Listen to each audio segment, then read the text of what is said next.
Yo, what's going on everybody? It's your boy Naruto Explain here, bringing you guys another review for Boruto Chapter 50. And yo, I don't know about you guys, man, but when it comes to this time of the month, I'm absolutely excited and ecstatic each and every month because this gives us a really great opportunity to start talking about the chapter. And this chapter, there are actually more highs than negatives. I definitely took issues with the lack of creativity when it came to the actual combat, but I will say from the artistic perspective, there are moments where you see signs of improvement when it comes to Ikimoto. As somebody that is a staunch critic of the artwork, I have to give credit where the credit is due. So I'll definitely be highlighting that. But what I want to go ahead and just start jumping right into is the fact that this chapter confirmed quite a few things for us. So the very first thing they confirmed for us was the fact that Isshiki isn't necessarily worried about Naruto and Sasuke. We all knew that, but when it comes to picking them off, Isshiki is in a weakened enough state to where he does not want to make the mistake that Momoshiki made, which is fighting Naruto and Sasuke at the same time. This isn't like the case when he was fighting against Naruto and Sasuke the first time and he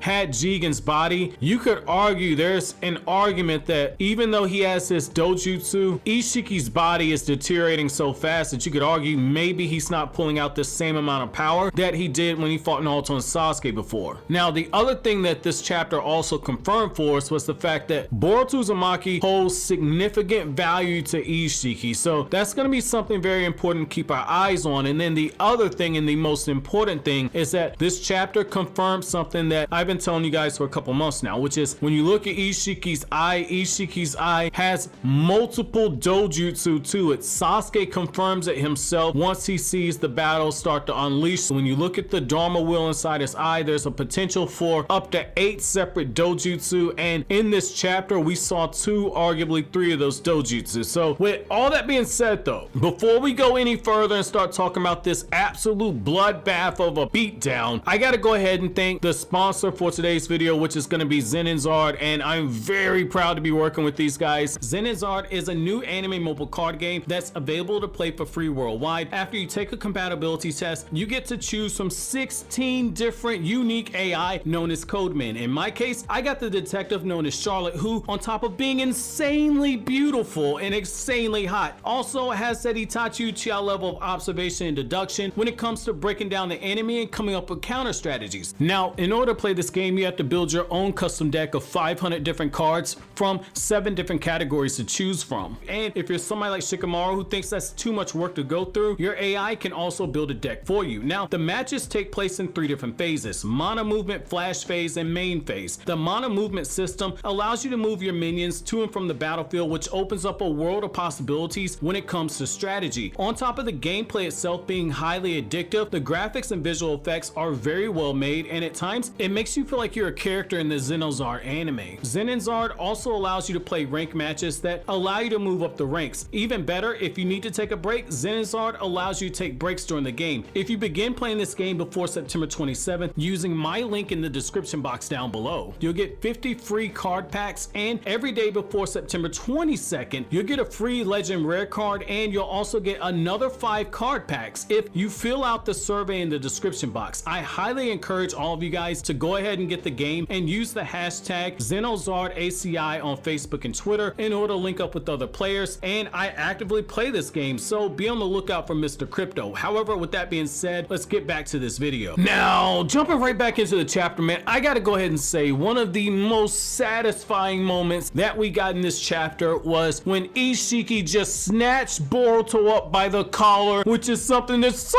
many people wanted to see for a very long time, and Boruto's looking up at Isshiki, and the kid looks absolutely terrified. He looked absolutely terrified, and what's so crazy about that moment is the fact that you see the heightened sense of urgency on Naruto's face, because Naruto thought like, hey, I'm protecting my son, and Boruto's real father, Sasuke, is looking up at the situation, and he realizes that Boruto's in trouble as well, and Isshiki just takes a look at him. He says like, you are progressing much faster than I anticipated. You're gonna be a problem. And Isshiki flat out says, I want to see just how much power you have hidden inside of you. And that is absolute foreshadowing for what we get at the end of the chapter, where Amado says it flat out there, hey, like, if you just look at Boruto's base power, there's a huge difference in abilities. However, when you factor in the power that's hidden inside of him, he may be able to tip the scales, and that just lets me know that that little crafty, sneaky little punk Amato had this plan all along. This was something that he took into consideration. Even though Naruto's alive and that wasn't something that he thought about, he at least thought that, okay, if Boruto transforms, they stand a chance. So this lets me know that Boruto, there is a hidden power inside of him. So that's gonna be interesting to see how that kind of plays out. But the thing that he says is that, like, hey, your karma is already between 70 and 80% complete. So that's absolutely insane that Momoshiki has a vessel that is over 3/4 of the way done. A lot of us were saying maybe it was going to be something that takes a much longer time, but the resonance between Boruto and Kawaki, they're resonating on very similar wavelengths, much in the same way that Kawaki's karma seal had spread up to a point where even Isshiki was thrown off by it. It's the same thing here when it comes to Momoshiki. So that lets you know right there that they're gonna have to do something very serious about Boruto. We know that Boruto does have some mastery of control over the karma seal by the time we get to the events of the time skip, but what's gonna be very interesting to see how they handle this is if Boruto goes into that transformation. In theory, since he's using karma more, wouldn't that spread up the process for Momoshiki being able to take over his body? So that's gonna be interesting to see that. Now,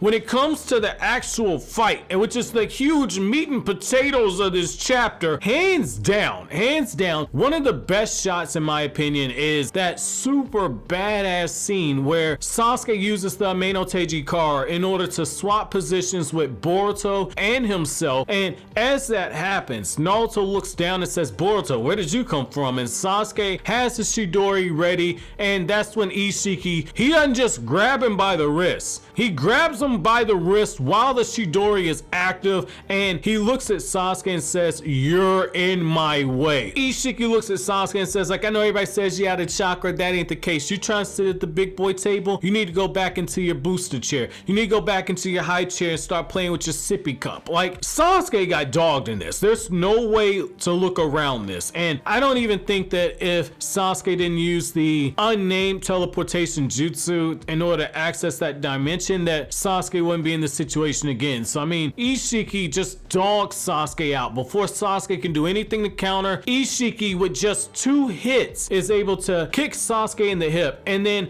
turn around and elbow this dude again and send him flying onto the ground hard enough that Sasuke creates a crater. Sasuke takes some significant damage here, and that's when you get this moment where Boruto looks at his real father Sasuke, and Boruto realizes that he just screwed up here. He realizes that he screws up, and Naruto knows that the situation went from being extremely dangerous to, yeah, we might not get out of here. Boruto, you need to get the hell out of here before you get yourself killed. So I like the fact that the stakes did get raised in that moment, and what I like here is that Ikimoto slowed the scene down some. Like, this is something you guys, if you've been following me for a while, you know I've been complaining about this for a while, but Ikimoto slowed the scene down, and he did a pretty good job in transitioning over to some exposition where you have Ikimoto land, then he starts walking, you see the reaction of Boruto, and then you see the close-up of Isshiki's face as he says, like, hey, I'm gonna kill you and I'm gonna kill the Uchiha, and then all the people in Konoha, they don't have no choice but to tell me where Kawaki is. And that's where Naruto just cuts the crap, goes straight into his chakra mode, and he looks over at Isshiki and says, it's insulting to think that we'll go down that easy, and yet that's exactly what happens. But what's so beautiful about that is, again, when you see the main character, or in the case of Naruto and Sasuke, 2 former main characters get dogged out in the way that they do. Typically, when a villain gets so much heat like this,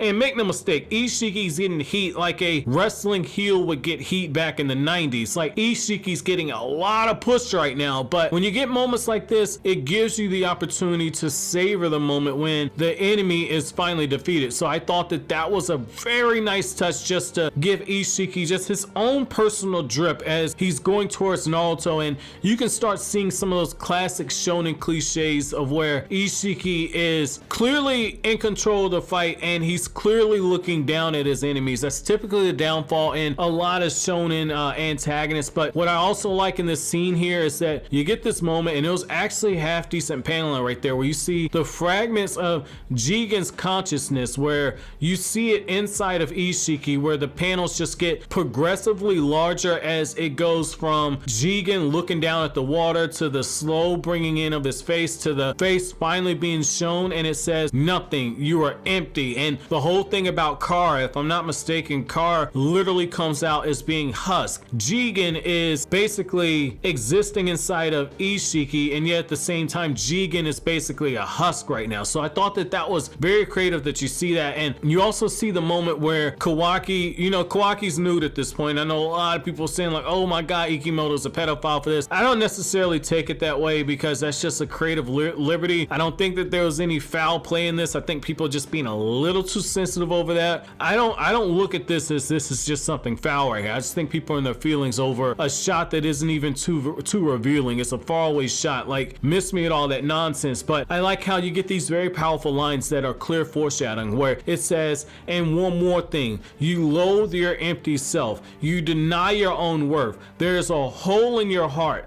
nothing you gain will ever fill it, it'll just spill out right out of that hole. That's precisely why I gave you the karma. It's the only thing that's gonna fill the hole in your heart. That's powerful. That lets you know that even though Kawaki's, like Shikamaru said, you're a free man. Even though that's the case, Kawaki's never truly free. He's still going to be tempted by the power of karma, even though it's not on his body. So that's interesting. That's interesting. That lets you know that Isshiki and Kawaki, there's a deeper bond there. I almost want to look at it like this. I might be jumping the gun, but you know how like with some parasites where once you remove the parasite from the body of the animal or the person that has the parasite, that the person ends up dying anyway? I want to say, and I might be wrong, but karma might be something similar to where once that seal's been on you for so long, there's going to be a dependency on the actual karma. Now, I'm not going to say that Kawaki's going to die because he doesn't have karma. I'm not going there, but what I'm saying is that there are clearly going to be lingering effects even though the karma's been removed. So that's going to be interesting. I think that they're setting up the possibility that the only way Kawaki's going to be able to truly function is if he has that karma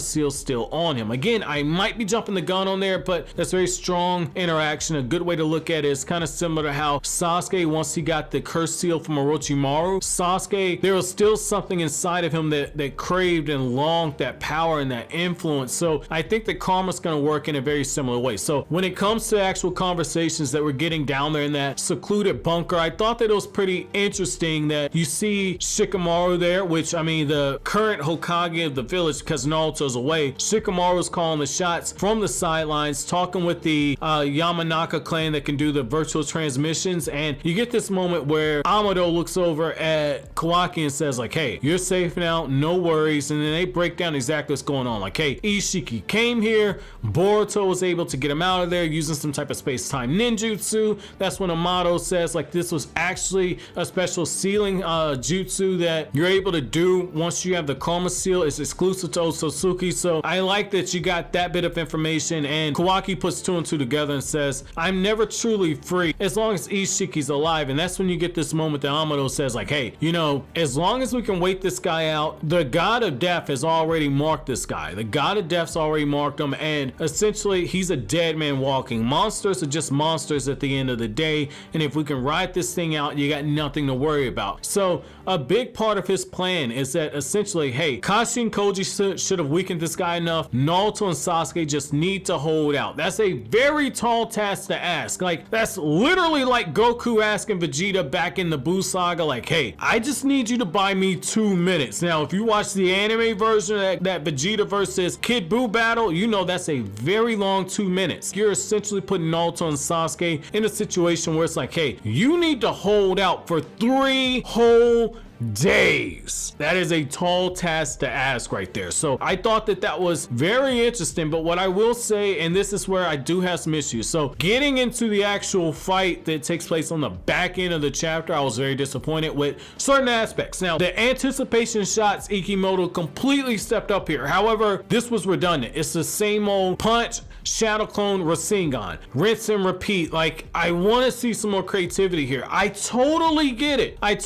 My man Ikimoto takes a lot of inspiration from Dragon Ball. The guy literally grabs the Dragon Ball volumes and looks at those volumes in order to get references for how to draw his actual fights, and he'll reference the Naruto manga when he needs to look at the jutsu. And we saw some of these jutsu in this chapter where you see Naruto, he actually uses the chakra arms. That was a very pleasant surprise. When was the last time we saw Naruto use the chakra arms against an opponent in this fashion? So that was cool to actually see that right there, where Naruto just grabs Isshiki with one of those chakra arms and then produces several more, and he's just slugging on this dude. Beautiful. That was really cool. But at the same time, I think that Ikimoto is becoming aware of the fact that he's relying just a little too heavy on the Rasengan, because Naruto's going in, he's got the double Rasengan in his hands, and Isshiki, this is where you see the first sign that, okay, this is dojutsu number 1 here, where Isshiki, his eyes immediately lock onto it and he shrinks Naruto's Rasengan. Okay, he shrinks both of them. Naruto immediately realizes what happens, and Naruto, he gets this frustrated look on his face, and you get this really beautiful shot of Naruto's eyes there where Naruto's absolutely livid and yet he's charging forward, and then you get this really good moment where it gets paid off, where it's further anticipation, where you see Naruto's eyes and then you see Naruto extending forward with the chakra arm locking on to Isshiki, Naruto closing the gap, and then you get the impact shot where Naruto's got 7 chakra arms, if I'm not mistaken, 7 chakra arms just pummeling in on Isshiki, just laying it down on him, and Boruto's like, awesome dad, get him. And it's just like, yeah, Boruto, your stepfather, because we all know that Sasuke's Boruto's real father. Like I'm gonna get killed for that shit. But essentially you get this moment where Boruto's watching as Naruto's just pounding on this dude, and then Isshiki uses his dojutsu to shrink himself, and he gets behind Naruto and he delivers a breaking knee right to Naruto's spine. That was a brutal shot, man. That was so brutal, and the way that the speed lines are drawn on it, it lets you know that this happened within the blink of an eye. So that was really awesome to see. However, I like how Naruto counters right there on the spot. Naruto, as he's falling to the ground, Naruto produces 5 shadow clones, and one thing that I've seen a lot of people say is like, why didn't Naruto and Sasuke use shadow clones? Why didn't Naruto use shadow clones against Jigen the first time? It's like he did use shadow clones didn't do shit, and in this one he makes 5. And I think that part of the reason why you don't see like 1,000 shadow clones, I'm just gonna keep it real with you, part of the reason why you don't see 1,000 shadow clones from Naruto when it comes to the Boruto manga is Ikimoto as an artist is limited. I hate saying that because it sounds like I'm bashing on the guy, so I will say this much, that it is nice to see that Naruto uses shadow clones. More than likely when this gets adapted in the anime, like in 2099, they're gonna add more shadow clones to the scene just to continue to flesh out the actual battle. But what I like in this moment is that Isshiki's shown just completely dodging all of the attacks, and what's so great about it is the fact that Sasuke takes advantage of it. And it's in this moment that I believe Isshiki came to the realization that Momoshiki did, but Momoshiki was too arrogant, which is in the novelization, Momoshiki looks at Naruto and Sasuke and he says, these two are my equals. If I was fighting them one-on-one, I would not be struggling like I am now. He continues to try and fight them 2 versus 1. It's in this moment that Isshiki sees the teamwork between these two, where Sasuke, which very beautiful shot by the way, Sasuke is watching and making eye contact with Naruto. Naruto looks over at Sasuke, then he looks over at Isshiki. You see Sasuke closing the distance behind Isshiki, really great anticipation, and Sasuke has another Chidori ready. He's ready to pierce Isshiki from behind with the Chidori, and then that's when all of a sudden Isshiki closes his eyes, and that's when dojutsu number 2 happens. And like I talked about before, the ability to create. I made a whole video talking about Isshiki's 8 dojutsu. The ability to create things out of thin air. That's what you saw here. You saw these cubes just get created out of nowhere, and they start coming down, and what's so beautiful about it is that everybody is caught off guard, and even Sasuke is looking at the situation, and you see it. Sasuke closes one of his eyes so he can focus very specifically on what's happening. So I thought that that was really cool to see that right there, because Sasuke is breaking everything down, and Sasuke even says like, look, this is different than his normal dojutsu, and Naruto's shadow clones are just getting crushed at this point. And Naruto says like, I lost sight of this guy, but what you end up seeing is that Sasuke was able to track him, and what this confirms is what Isshiki said in the past. Sasuke Uchiha is the more dangerous one. That's the one he's got to eliminate first. That's exactly what he does here. Sasuke pulls out his sword, he blocks Isshiki's attack, he manages to hold off Isshiki in a very beautifully drawn sequence of events where the sword holds off Isshiki's staff, Sasuke begins to try and push it back, and then Isshiki looks at Sasuke and says, you're the very first one I'm coming after, and that's when Sasuke's sword shrinks so far that Sasuke can't even hold on to it at this point. Isshiki takes advantage of the situation, and with two very quick and hard hits, he knocks Sasuke right in the face with that staff, knocking him flat out on the ground. He then resizes the sword, and again, in another very beautifully drawn shot, you see how the sword expands. Isshiki grabs it, he begins to point it down at Sasuke. Boruto freaks out, and then Isshiki, he stands over Sasuke and says, I'm about to kill you, Sasuke Uchiha. And that's when Boruto shows up and saves Sasuke, and it wasn't some run-of-the-mill like, oh, main character saves the day thing. What ends up happening is that Boruto, in a very pure and passionate way, throws his body on top of Sasuke, knowing that this could be it for him. He could be killed, but he loves Sasuke so much that that doesn't cross his mind. At least I don't think it crossed his mind initially. I think that after Isshiki pulled back the sword, and again, Ikimoto slowed this down so it hits you harder, but you get this moment where the sword's coming down, Isshiki's eyes widen in surprise, Boruto is on top of Sasuke, and you get this moment where Sasuke says, Boruto, what are you doing? And then Isshiki automatically halts it. You see the sword come to a stop, and even Sasuke looks at it and says, what the hell is going on here? Sasuke has this moment where he don't even have enough chakra for his Sharingan at this point. Like, if you look at his eye, his pupils are black. Sasuke is down for the count, but he don't need Sharingan to be able to analyze this. He knows Isshiki just tipped his hand. Boruto ends up taking out a smoke bomb, and he puts some distance between himself and Isshiki, and that's when Boruto says, you had the opportunity to kill me, but you can't do it, can you? I'm too valuable to you. And even Isshiki and Sasuke look stunned by what he says, and that's when the chapter ends off with Amado saying, Boruto's a very sneaky one. Boruto might be the one who can tip the scale of battle in the future. So it's gonna be very interesting to see this. So my chapter question to you guys, actually I have two. How do you guys feel about the utter beatdown? The utter beatdown that was Isshiki versus Naruto and Sasuke. Which of the two fights do you prefer more? Is it this one or is it the first one? Now, the other question I have for you guys is, what are your thoughts about the fact that essentially Boruto's 80% towards becoming Momoshiki's vessel? That is huge, because you gotta keep in mind, Boruto's only had the karma seal for just over a year now, and he's already at 80%. That is huge progress. Let me know what you guys think down in the comment section below, but as always, guys, if you like anything I had to say, don't forget to comment, rate, subscribe, and share. Thank you so much for watching on to the end. Have an awesome day, guys.